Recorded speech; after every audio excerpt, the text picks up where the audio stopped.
Hey, je reviens. J'espère que ça va marcher correctement. Voilà, évidemment. J'ai des boutons sur le front, tu t'en fous, mais bon, voilà, moi ça va me déranger, donc je préfère le dire pour être tranquille. Ok, on attaque la partie du Certimas, mais j'ai voulu faire comme d'habitude, enfin comme d'habitude pour ce genre de trucs qui sont un peu plus complexes, j'ai préféré faire un dessin en fait pour te montrer exactement ce qu'on va faire. Et bon, j'espère que ça sera assez parlant, mais si ça ne l'est pas, de toute façon, après, on passera direct à la pratique. Mais voilà, je voulais expliquer un petit peu comment je voyais le truc et comment on va procéder en fait. Oh bon, je crois que l'image est pas trop mauvaise. Donc là, en fait, ce que j'ai mis là, c'est la vue de coupe. Donc on imagine qu'on a une plaque de métal et donc on veut introduire, faire un certimas. Donc voilà, le certimas, pour ceux qui ne connaissent pas, c'est l'appellation, je pense, qui se rapproche le plus de ce genre de certi, où en fait on va percer le métal, la plaque de métal, pour y insérer voilà, la pierre facettée qu'on veut mettre.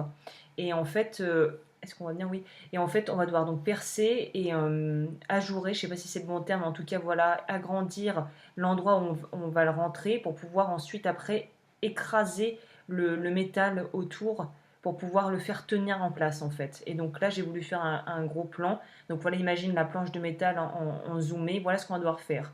Un trou perpendiculaire à la plaque pour commencer. Et ensuite, on va pouvoir s'occuper d'agrandir, d'élargir l'inclusion, je ne sais pas comment on peut dire, mais d'élargir ça pour pouvoir la faire aux dimensions de la pierre. Pourquoi on coupe complètement? On n'est pas obligé de faire un trou complet, mais en fait, ce qui va se passer, c'est que... Bon, on voit bien là. Oui, ce qui va se passer, c'est qu'en fait, faire un trou dans la plaque de métal va permettre à la lumière de se réfléchir et donc à la pierre d'être beaucoup plus scintillante, beaucoup plus brillante, et ça la mettra beaucoup plus en valeur en fait. Donc voilà, là c'est la vue du dessus. Voilà comment ça va se passer. J'ai pris une couleur bleutée pour faire comme si c'était une pierre du style saphir ou quelque chose comme ça, une pierre facettée. Donc voilà, toujours pareil, la plaque autour. Et en fait, ce que j'ai mis en rouge, ce sont toujours avec comme une gogolito parce que voilà, c'est de l'autre côté, bref. Euh, donc voilà, en fait, ce qui est en rouge là, c'est ce qu'on va devoir écraser, c'est le métal qu'on va devoir écraser autour pour pouvoir en fait fixer la pierre à l'intérieur. Sachant que là, j'ai pas fait quelque chose d'ultra précis, mais en fait, il va falloir utiliser, ça se joue presque au millimètre, au dixième de millimètre. Il va falloir jouer sur en fait l'espace qu'il y a entre le haut de la pierre facettée et la plaque de métal.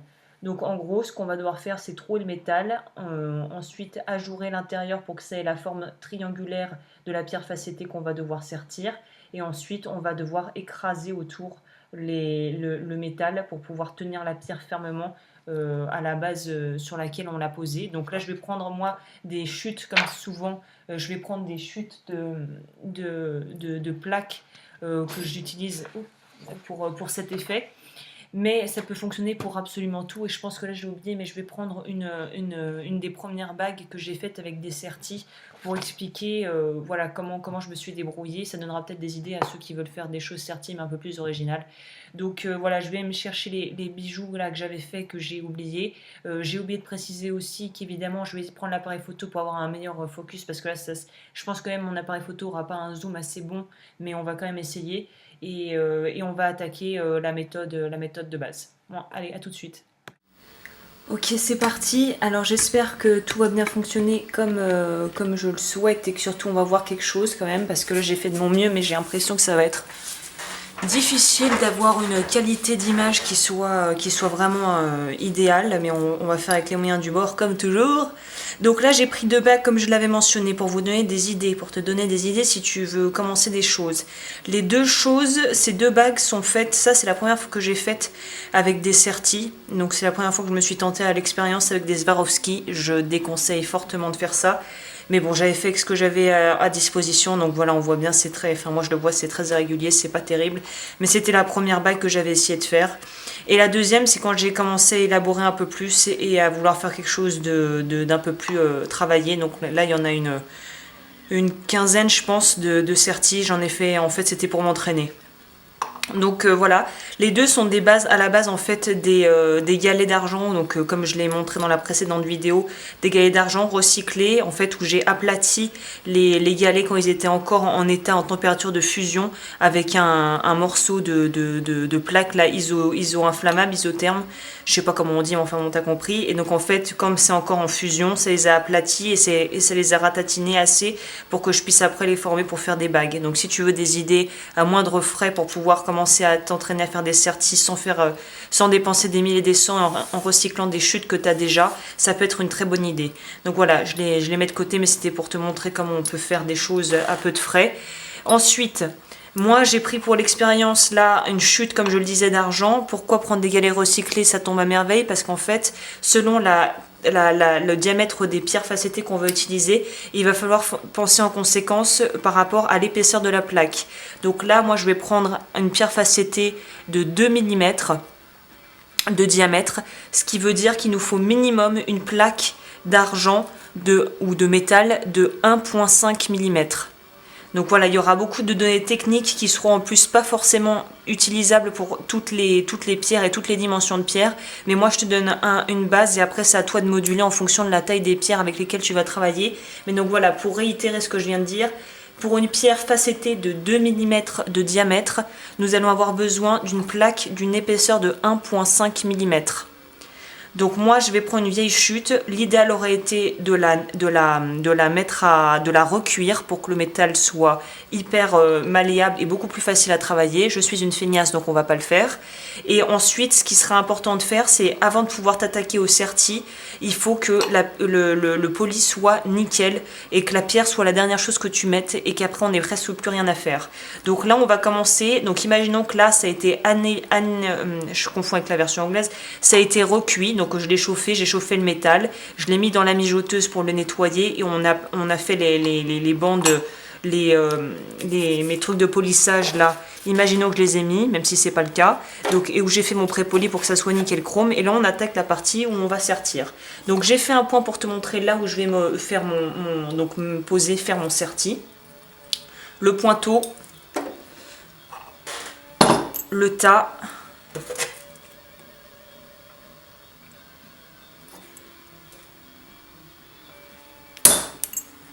pas besoin d'y aller à fond, juste de quoi faire un trou assez grand pour pouvoir ensuite faire passer. C'est juste une histoire de faire un pré-trou en fait, pour que ça soit plus facile après avec le forêt et que ça abîme moins le forêt, que ça permette d'allonger la durée de vie du forêt. Ensuite moi je prends mon petit tas de bois que j'utilise à cet effet pour pas complètement transformer ma cheville en gruyère. Donc j'ai l'impression qu'on voit correctement à peu près. Donc là, j'ai déjà mis le forêt. Alors c'est là où tout va se jouer. C'est-à-dire que, comme je le disais, pour la plupart des projets avec des pierres facettées, on perce le métal de part en part parce que le but c'est d'avoir le maximum de lumière en fait, pour que la lumière puisse se réfléchir à l'intérieur et aussi à l'extérieur de la pierre. Et ça paraît logique, si le fond est noir, forcément la lumière va pas réfléchir les couleurs des pierres aussi bien que s'il y avait un trou. Sauf que là où il faut être très précautionné, c'est que déjà dans certains cas, trop et de part en part, ça va être compliqué et chiant. Et d'autre part, pour les pierres plutôt style diamant, tout ça, et pierres claires, ça va être plus facile de ne pas être obligé de percer de part en part, mais dans l'idéal, il faudrait quand même de percer de part en part. Donc là, on va faire la méthode normale où on perce de part en part. J'ai utilisé pour le coup, ça c'est un forêt 1,3 mm. Je mettrai les informations dans la description pour ceux que ça intéresse. Donc là, j'ai pris mon forêt 1,3 mm parce qu'avec l'expérience, je me suis rendu compte que c'était le diamètre du trou idéal pour que la pierre ne puisse pas tomber de l'autre côté, parce que le problème de faire un trou avec un forêt trop grand par rapport au diamètre de la pierre, c'est que si tu te foires, et ben après la pierre peut carrément se bloquer et être beaucoup trop enfoncée, parce que là, tout va se jouer dans l'engoncement de la pierre. Il faut qu'elle soit juste à la surface du métal, ni trop enfoncée, ni trop sortie. C'est là que se joue toute la difficulté de ce genre de sertimas, du sertimas en fait. Trouver le médium idéal, la moyenne idéale pour que ça soit juste que la pierre effleure la surface, mais qu'elle soit assez engoncée pour pouvoir travailler, qu'on puisse travailler et aplatir le métal autour pour la fixer. Donc là, tout se joue. Donc moi, je me suis rendu compte que pour mes pierres facettées 2 mm, un forêt, faire un trou de 1,3 mm était l'idéal pour tenir, avoir assez de lumière et pouvoir faire quelque chose de propre.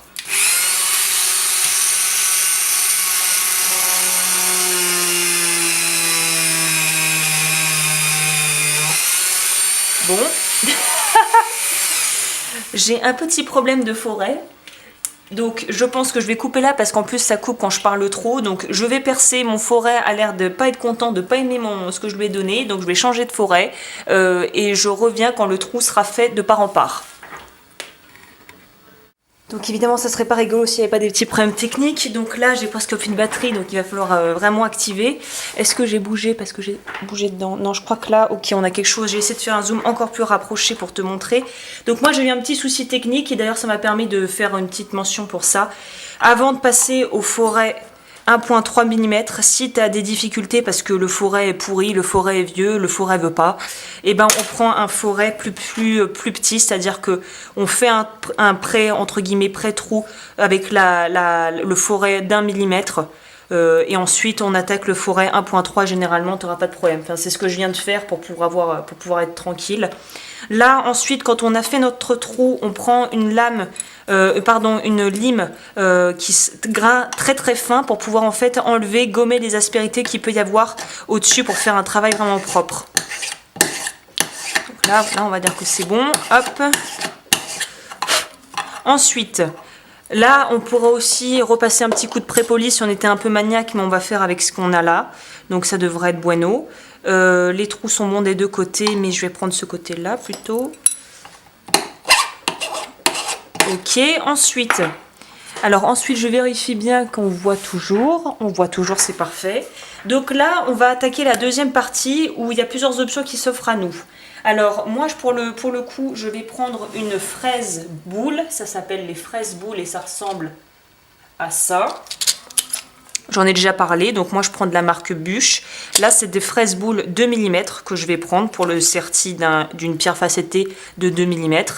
Et sinon il y a l'option numéro 2 qui fait ses preuves, enfin qui n'a pas encore fait ses preuves, pardon, de mon côté. Il faut que j'apprenne à gérer au niveau des dimensions parce que j'ai essayé les fraises coniques en fait.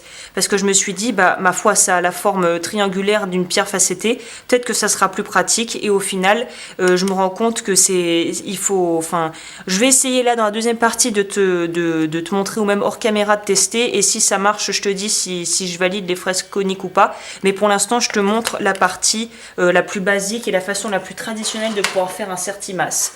Donc après avoir fait notre trou de 1,3 mm avec le forêt, j'ai donc mis la fraise, la fraise boule, donc qui est ronde, qui est d'un diamètre de 2 mm. Et ensuite, là, c'est là où tout va se jouer. Donc si tu as besoin, tu peux un petit peu, pour prolonger la durée de vie de ta fraise, utiliser de la cire. D'habitude, je prends ma Lop Cut, mais pour ce genre d'opération, je préfère prendre le vrai truc tradi de cire parce qu'en fait, elle est plus grasse et j'ai l'impression que c'est un peu moins, quelque part, c'est un peu moins puissant et un petit peu moins lubrifiant que l'autre qui est presque trop balèze, trop forte pour ce genre de travaux où il faut être quand même ultra précis.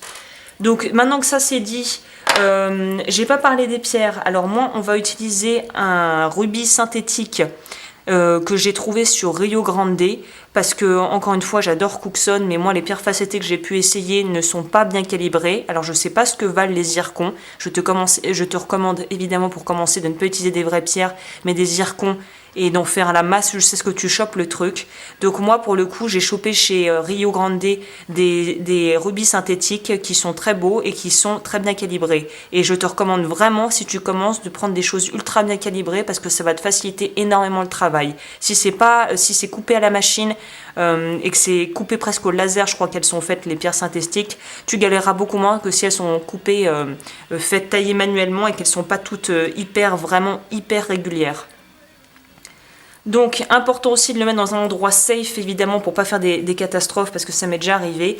Alors là, la difficulté va résider, et c'est que la pratique qui va te permettre de gérer ça au mieux, c'est qu'il va falloir vraiment savoir quand s'arrêter. C'est-à-dire, il va falloir savoir, c'est un peu à l'œil, moi je vois pas d'autre solution, quand est-ce qu'il faut s'arrêter, et quitte à y aller en plusieurs fois, en fait. Et même au niveau de la grosseur de la fraise, j'ai pris 2 parce que je sais que ça va aller avec mes pierres bien calibrées 2 mm, mais je te conseille de prendre un pack ou d'en prendre de plusieurs tailles croissantes. C'est-à-dire commence avec une fraise boule de 1,5 mm, par exemple si tu voulais aller jusqu'à sortir des choses de 2 mm, commence à 1,5, 1,6 et monte graduellement jusqu'à 1,90 mm ou 2 mm pour être sûr de ne pas te planter au niveau de la taille, quitte à revenir, aller et revenir et faire des essais avec la pierre. Donc je vais te montrer tout ça, trêve de blabla, je prends ma fraise 2 mm et là on essaie d'être maximum le plus perpendiculaire possible. Perpendiculaire, c'est dur à prononcer. Vraiment ça c'est hyper important par contre, il faut absolument que la fraise soit ultra perpendiculaire parce que si c'est pas droit forcément la pierre sera pas bien mise dedans. Donc là c'est à l'œil, on va y aller par étapes pour être sûr de pas aller trop loin et pour pouvoir aller au fur et à mesure et pas se planter parce qu'une fois que c'est fait on peut plus revenir en arrière.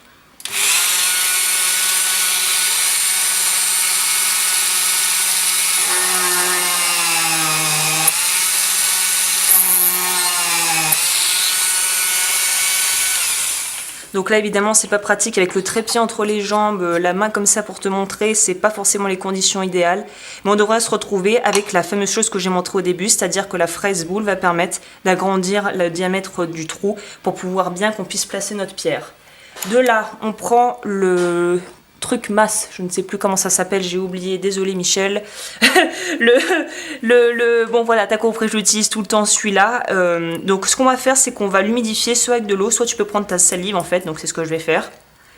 Voilà, salive, parce qu'en fait ça va très bien coller. On en met un petit peu, on chope la pierre sur le dessus. Là, évidemment, je recommanderais d'avoir des lunettes faites à cet effet qu'on peut trouver sur les sites de bijouterie. Je mettrai le lien si je trouve. Bon, moi, j'ai toujours fait sans parce que je travaille pas sur des trucs microscopiques et que, voilà, j'ai jamais investi. Mais c'est plus confortable d'avoir des lunettes qui sont loupe, quoi. Donc là, j'ai chopé la pierre sur mon petit bout après avoir mis un petit peu de bave dessus. Oui, voilà, bon, bah, c'est les petits détails du métier. Et là, pareil, on va essayer de mettre la pierre le plus perpendiculaire possible avec le truc, le poussoir, pour en fait pouvoir la mettre vraiment, mettre la pierre le plus perpendiculaire, le plus droit possible. C'est très important. Et ensuite, on sort. Et ensuite, on fait un mouvement comme ça, tac, sur le côté, pour pouvoir en fait voir où ça en est. Donc là, moi, je vois que il manque un chouïa. Je sais pas si on voit bien. J'aimerais bien, mais est-ce que tu vois? Oui, on voit quand même relativement bien. Donc tu vois, moi je vois que c'est un chouïa, elle dépasse encore un chouïa trop haut, mais vraiment de même pas un dixième de millimètre. Donc c'est très bien parce que ça va me permettre de te montrer au cas où tu t'es planté au niveau de la taille. Pas de souci, pour l'instant on n'a rien fait au niveau du sertissage, donc on peut y aller. On va utiliser le roule-goupille qui est vissé avec une épingle, comment on dit déjà? Une aiguille, pardon, une aiguille à coudre, ou une épingle, ça pourrait marcher, une épingle à nourrice. Et on va utiliser ça pour ressortir la pierre. D'où l'avantage aussi de faire un trou qui va de part en part, et surtout ne pas faire comme moi. Bon, ça va aller tomber sur mon plateau. Et en fait, ça va permettre de pouvoir ressortir la pierre si on s'est planté.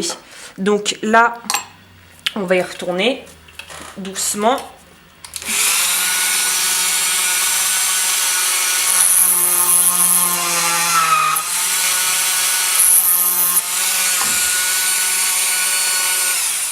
Alors, est-ce qu'on est bueno? Je pense qu'on est bueno là. Donc là, je vais réessayer.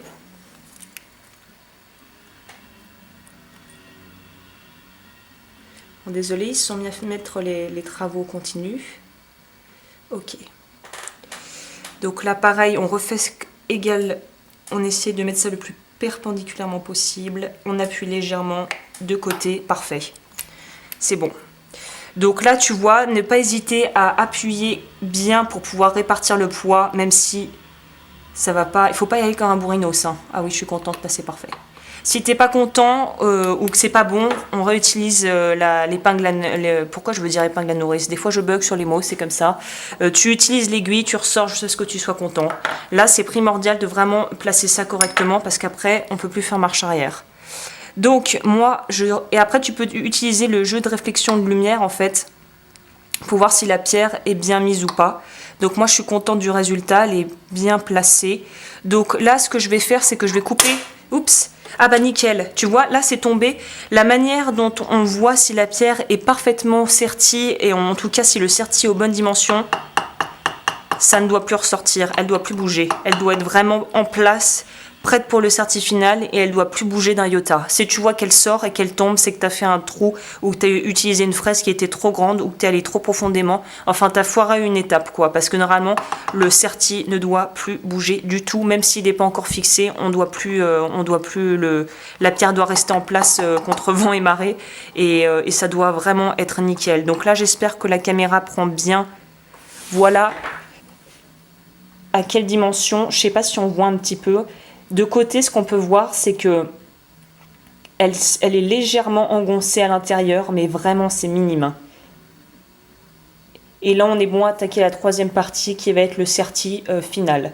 Donc là, moi, je vais couper là au cas où il me fait une merdasse, l'appareil photo. On va pas prendre de risque parce que vu que j'ai plus de batterie, je reviens avec la partie finale où on attaque le sertissage final et on va utiliser notre fameux petit outil qu'on a fait nous-mêmes pour sertir. Je te dis à de suite. Nous revoilà partis, désolé encore pour les bruits en fond sonore, voilà, c'est les joies du direct.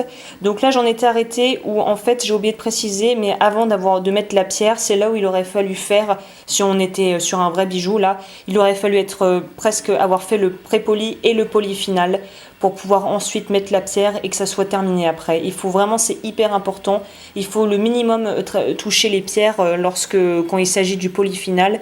Donc il faut vraiment que le travail ait été fait en amont super bien et qu'en fait il aurait fallu avoir un poli, le poli que tu veux, mais moi j'aurais fait mon pré-poli, mon poli brillant et ensuite seulement j'aurais ajouté la pierre, mais là pour faute de temps j'ai pas pensé, puis c'est une chute, mais voilà, c'est important que tu le saches si tu veux faire ton travail et que tu veux finir un bijou, toujours finir avec les pierres. Donc là on en revient à ce que je disais, on utilise la fameuse pointe à tracer qu'on a transformée en pointe en acier trempé. Je te montre, moi j'en ai plusieurs dimensions, je te disais qu'on peut en faire de plusieurs dimensions. Voilà, j'ai 3 tailles, celle que j'utilise le plus souvent c'est celle-là. Et quoi d'autre? Et ce qui est important, comme tu peux le voir, hyper important, il faut que tu aies pré-poli. Ça c'est un truc crucial si tu veux vraiment que ton serti final soit nickel chrome. Pré-polir avec les meulettes habituelles que tu utilises pour tes bijoux, pour avoir un poli ultra brillant sur les pointes, très très important.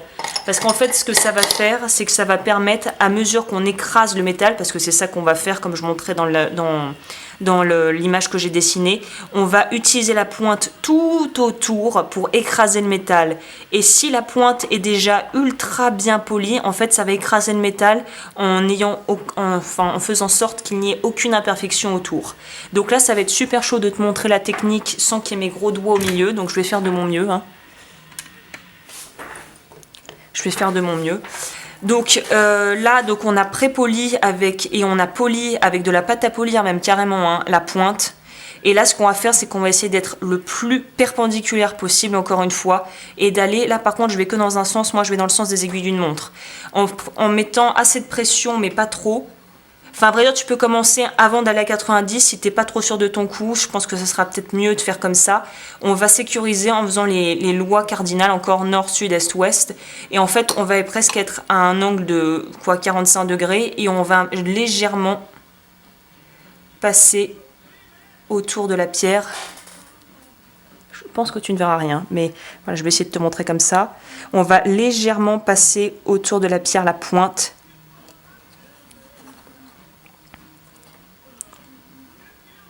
Parce que là, le but, c'est surtout, on veut marquer que le contour du métal qu'on va écraser. On veut faire le minimum de saleté autour. Donc, il faut vraiment bien maîtriser l'outil pour éviter que ça parte et que tu rayes le métal et qu'on soit reparti pour du polissage en plus, pour effacer les marques involontaires qu'on aurait pu faire, en fait.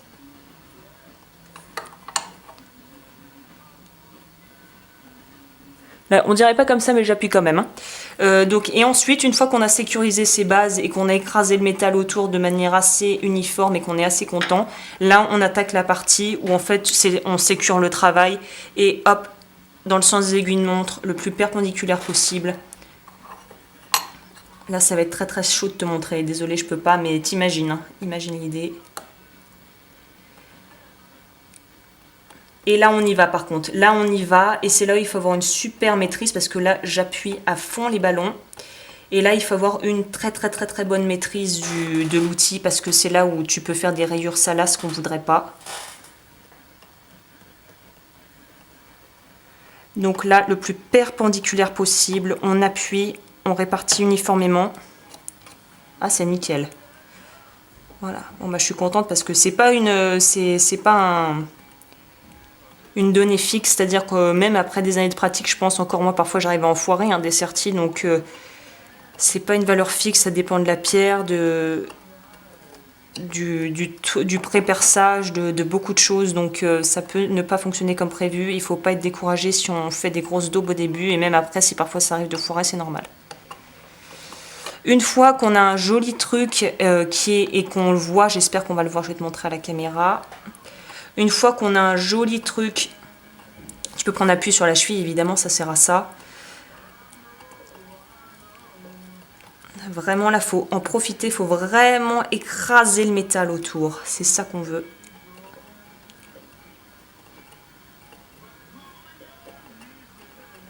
Nickel.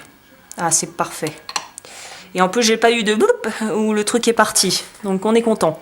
Donc, voilà, petit outil fabuleux que tu peux faire toi-même, qui est super. Et résultat, qui est pas dégueulasse. Hein. Bon, ça aurait été encore plus joli si j'avais fait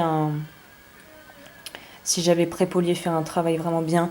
Mais j'espère que ce qu'on voit bien à l'écran, là, surtout en contre-jour, j'espère que ça se verra.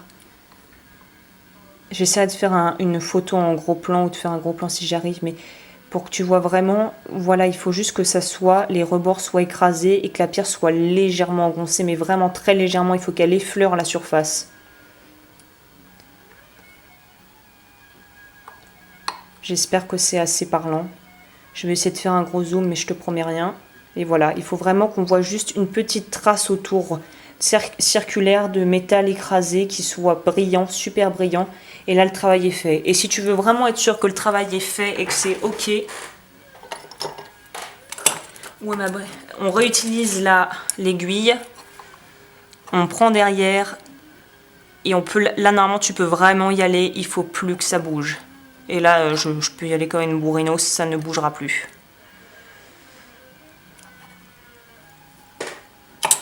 Donc voilà comment savoir si le travail est bien fini. On peut faire des choses vraiment magnifiques, ça donne ça peut faire de très jolies pièces. Là, c'est juste une idée, mais comme j'ai pu te montrer avec les bagues, tu peux faire énormément de choses et c'est vraiment... j'adore. Moi, j'adore faire ça, même si c'est un peu délicat. Mais une fois que tu as trouvé les bonnes techniques, ça marche. Je pense que je vais essayer, moi, dans mon coin, d'utiliser les fraises dont je parlais qui sont coniques.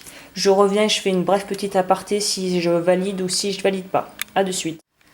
Ok, je reviens. Donc, bon, il y a une coupure entre temps, donc je sais plus trop où j'en mettais. Ah si, je sais où je m'étais arrêtée, ça y est. Donc en fait, là j'ai changé, j'ai essayé de mettre lumière du jour pour voir si au résultat image ça sera peut-être plus parlant. Ça m'a l'air pas mal, hein. Là on voit quand même relativement bien. Donc j'ai essayé deux méthodes différentes. Donc le rubis de synthèse a été serti avec la méthode forêt plus fraise boule et l'émeraude de synthétique pareil a été serti avec le fameux petit oh, il y a des poils de chat encore avec la fraise qui s'appelle que j'ai trouvé sur Cookson et qui s'appelle cône double cône, quelque chose comme ça. Et en fait, ce qui se passe, c'est que la pointe est taillée en forme triangulaire, on va dire. Et en fait, l'angle du haut et l'angle du bas sont tous les deux, en fait, font un angle à 90 degrés, en fait, comme une équerre. Bon, je valide pas du tout. Hein. Ne prends pas la double cône. J'essaierai de mettre dans la description si j'oublie pas. Je suis allée voir sur le site et il y a quelque chose qui s'approche de ça, mais en mieux, qui est en rupture de stock. Donc je pense qu'il y a une raison pour expliquer le fait qu'elles sont en rupture de stock. Donc double cône, non. Surtout pour quelqu'un qui débute, je recommande absolument pas ça. Reste sur la méthode basique qui apprend avec la fraise boule et avec un pré-perçage au forêt au préalable. Et je mettrai donc, comme je dis, tous les liens que je donne dans la description si j'en oublie pas. Et je mettrai aussi les dimensions dans la description pour ceux qui voudraient, qui voudraient tout avoir. Donc voilà à quoi ça ressemble. Au final, ça fait des petits trous assez discrets derrière qu'on voit pas trop, mais qui permettront de refléter la lumière correctement. Et devant, bah voilà ce que ça donne. Si on avait fait un polyfinal super, ça aurait été hyper brillant, mais là, bon bah voilà, il y a juste le contour des pierres facettées qui sont brillants.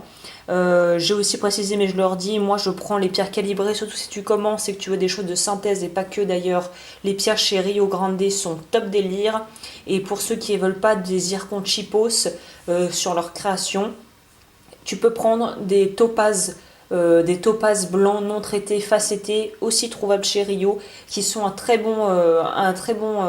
très bonne alternative aux diamants qui ne sont pas forcément éthiques, très très chers, et qui peuvent faire un très beau rendu avec les topazes. On peut avoir quelque chose de très bien. Écoute, je crois que j'en ai tout dit pour cette vidéo qui sera une vidéo, on va dire, simple, de la méthode simple, sachant que je précise à chaque fois, mais bon, voilà, moi j'ai appris en regardant des tutos et des vidéos et d'autres tutos en anglais, donc je suis clairement pas une pro en la matière. Là on va peut-être moins bien m'entendre, mais je sens qu'on va me demander, donc j'essaierai de mettre ça aussi dans la description. C'est un livre, là j'essaie de regarder. Alors, pour ceux qui sont intéressés par le sertissage plus en profondeur et qui veulent en savoir plus, il y a un très très bon ouvrage que tu peux te procurer qui s'appelle le sertissage de bijoux par Anastasia Young. Young, Y-O-U-N-G. Je mettrai aussi le nom, si j'oublie pas, dans la description. J'ai aussi appris pas mal en potassant ce livre et il y a toutes les techniques qui sont expliquées. Il y a énormément d'ouvrages sur le sujet, je pense. Je ne connais pas tout, mais en tout cas dans le domaine du registre francophone, ou en tout cas traduit de l'anglais vers le français, c'est un très bon bouquin que je recommande. Et pour les forêts et tout ça, bah, comme d'hab, Cookson. Les pierres, je viens de le dire, Rio Grande si tu veux quelque chose de propre, mais peut-être que les zircons Cookson sont coupés au laser et donc sont hyper irréprochables. J'ai jamais essayé, donc je ne peux pas en parler. Oui, ma chaise grince. Faut que je l'huile ou que je fasse quelque chose. Donc voilà à quoi ça ressemble, un sertimas de base en utilisant le fameux outil qu'on a fait nous-mêmes. Et j'en profite aussi pour montrer vite fait. Bon là, vu que c'est un méga zoom, ça va peut-être pas être d'enfer. Mais pour ceux qui voudraient voir comment je range, et d'ailleurs je te conseille d'être très très organisé au niveau de ton atelier et surtout des forêts. Donc moi je mets tout dans une boîte que j'ai trouvée sur Rio où tout est étiqueté en fait par dimension, par calibre en fait, par diamètre la plupart du temps, parce que moi j'aime pas galérer et vu que en fonction des pierres faut travailler avec des dimensions qui sont pas toutes les mêmes forcément, et ben c'est beaucoup plus facile de tout ranger comme ça et d'avoir quelque chose de propre qui soit facilement accessible et très facile d'utilisation. Donc je crois que j'ai fait le tour pour tout ce que je voulais aborder sur ce sujet. Évidemment, comme d'habitude, si tu as des questions, n'hésite pas ou envoie-moi un mail ou dans les commentaires, je répondrai au mieux de mes capacités. Et pour les prochains tutos, je ne sais pas encore de quoi ils traiteront. Là, on a fait on commence à avoir bien avancé dans les basiques. Je pense peut-être que ça vaudrait le coup de parler de l'estampe pour ceux que ça pourrait intéresser, pas faire les tampons du coup, mais comment on fait pour estamper le métal. Donc je vais m'arrêter là pour aujourd'hui. Je te souhaite une excellente journée et je te dis à la prochaine. Ciao.